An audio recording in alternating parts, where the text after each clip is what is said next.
Today I want to look specifically at the Dewalt 20 volt drill driver combo. So you get the drill, which this is the DCD 771 model, as well as the impact driver. This one is the DCF 885. And just my long-term thoughts, starting with this impact driver. Now this has got amazing torque, so if you're stepping up from the 12 volt system or Dewalt's 18 volt systems, you won't believe how much torque this impact driver has.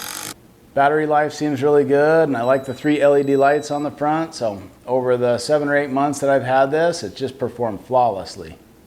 And then on the drill, of course, you have the multi-speeds up top and the normal clutch setting that you're used to with Dewalt tools, but I just feel like for the extra power you get with this 20 volt system, you don't add much weight, so that's what I really like about this kit.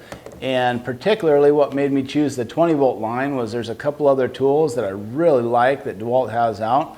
The router is excellent as far as a fixed base portable trim router, and then the jigsaw too. I think those are two really standout tools that are on this 20 volt line. So that's one reason that made me stick with this. I've got lots of different battery systems and I wasn't looking to add a new one. So if you're already on the 20 volt line, or you're just looking for that new line of tools that you can have a lot of different tools that operate on the same battery system, I'd say this Dewalt 20 volt is the one to go with.